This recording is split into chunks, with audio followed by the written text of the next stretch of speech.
The Poem of the Man God, the first year of the public life. Chapter 72. Jesus, John, Simon, and Judas go to Bethlehem. 7th of January, 1945. I see, early in the morning, Jesus, who at the same gate meets his disciples, Simon and Judas. John is already with Jesus, and I hear him say, "My friends, I ask you to come with me through Judea, if it is not too much for you, particularly for you, Simon." "Why, Master?" "It is hard to walk on the Judean mountains, and perhaps it will be even more painful for you to meet someone who harmed you." "As far as the road is concerned, I wish to assure you once again that after you cured me, I feel stronger than a young man, and no work is heavy for me. Also, because it is done for you, and now with you. With regard to meeting people who harmed me, there is no harsh resentment or feeling in Simon's heart since he became yours. Hatred has gone together with the scales of the disease. And believe me, I cannot tell you whether you worked a great miracle in curing my corroded flesh or my soul consumed by hatred. I do not think I am wrong in saying the latter miracle was the greater. A wound of the soul heals less easily. And you cured me in one instant. That is a miracle. Because one does not recover all of a sudden, even if one wants to, with all one's strength. And a man does not get rid of a bad moral habit if you do not destroy that habit with your sanctifying willpower. Your judgment is correct. "Why do you not do that with everyone?" asks Judas, somewhat resentful. "But it does, Judas. Why do you speak like that to the Master? Do you not feel you have changed since you have been in contact with him? Previously, I was a disciple of John the Baptist, but I have found myself completely changed since he said to me, 'Come.'" John, who in general very seldom interferes, and never does in the presence of the Master, this time cannot keep quiet. Kind and loving, he lays one hand on Judas's arm, as if to calm him down, and he speaks to him anxiously and persuasively. He then realizes he has spoken before Jesus. He blushes and says, "Forgive me, Master, I spoke in your stead, but I did not want Judas to grieve you." "Yes, John, but he did not grieve me as my disciple. When he is my disciple, then, if he persists in his way of thinking, he will grieve me. It grieves me only to notice how much man has been corrupted by Satan, who perverts his thoughts. All men, you know. The thoughts of all of you have been misled by him. But the day will come when you will have the strength and the grace of God. You will have wisdom with his Spirit. You will then have everything to enable you to judge rightly." "And will we all judge rightly?" "No, Judas. But you are referring to us disciples, or to all men." "I refer firstly to you and to all the others. When the time comes, the Master will nominate his workers and send them all over the world." "Are you not doing that already?" "For the time being, I use you only to say, 'The Messiah is here, come to him.' Later, I will make you capable of preaching in my name, of working miracles in my name." "Oh, also miracles?" "Yes, on bodies and on souls." "Oh, how they will admire us then!" Judas is overjoyed at the thought. "But then we shall not be with the Master, and I will always be afraid to do with my human capacity what comes only from God, says John, and he looks thoughtfully and somewhat sadly at Jesus. John, if the Master will allow me, I would like to tell you what I think, says Simon. Yes, tell John. I want you to advise one another. Do you already know it is advice? Jesus smiles and is quiet. Well, I tell you, John, that you must not, we must not be afraid.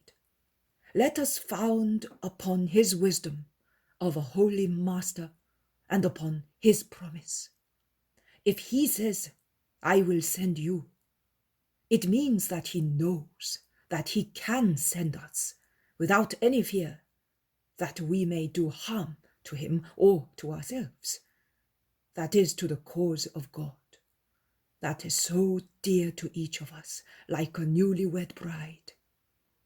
If he promises to clothe our intellectual and spiritual misery with the brightness of the power his Father gives him for us, we must be certain that he will do so, and that we will be successful, not by ourselves, but through mercy, his mercy.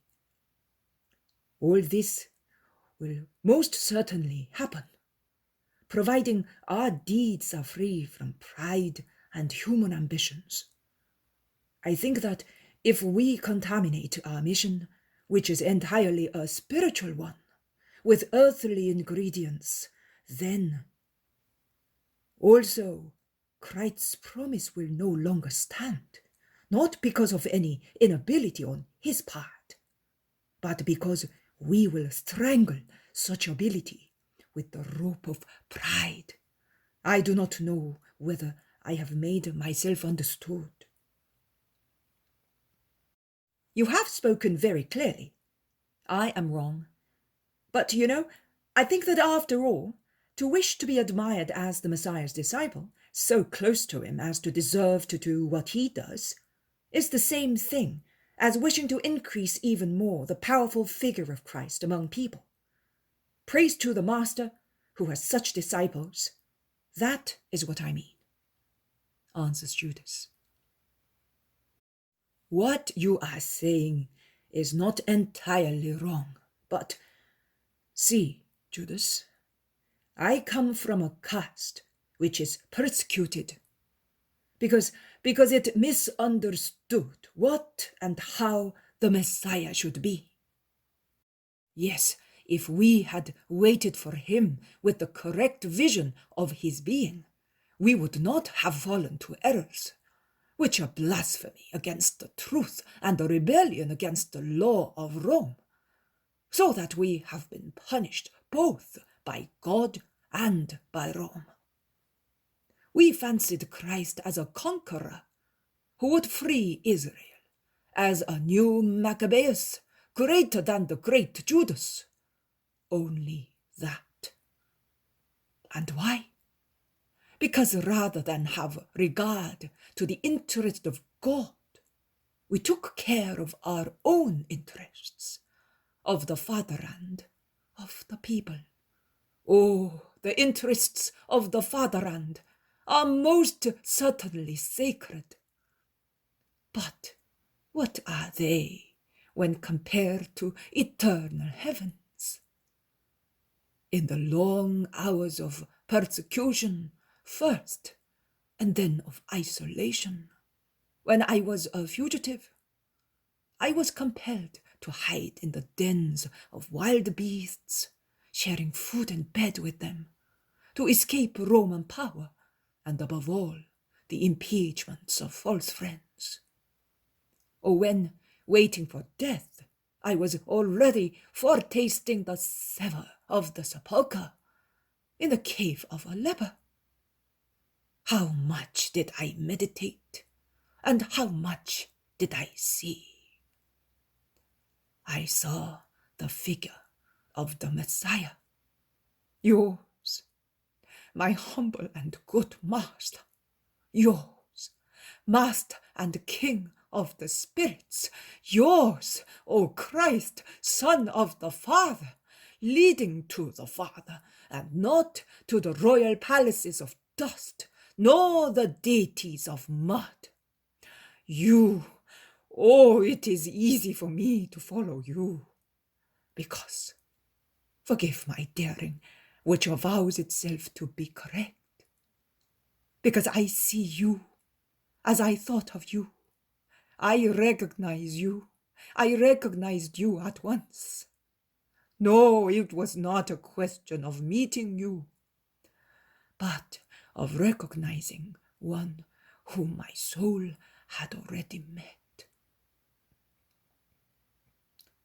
That is why I called you, and that is why I am taking you with me now, in this first journey of mine in Judea.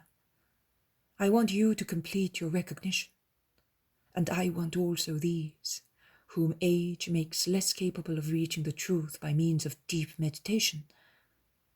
I want them to know how their master has come to this hour. You will understand later. There's David's tower. The eastern gate is near. Are we going out by it? Yes, Judas. We are going to Bethlehem first, where I was born. You ought to know, to tell the others. Also, that is part of the knowledge of the Messiah and of the Scriptures.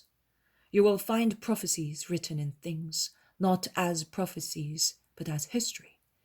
Let us go round Herod's houses. That old wicked, lustful fox! Do not judge, there is God who judges. Let us go along the path through these vegetable gardens. We will stop under the shade of a tree near some hospitable house until it cools down. We will then go on our way. The vision ends.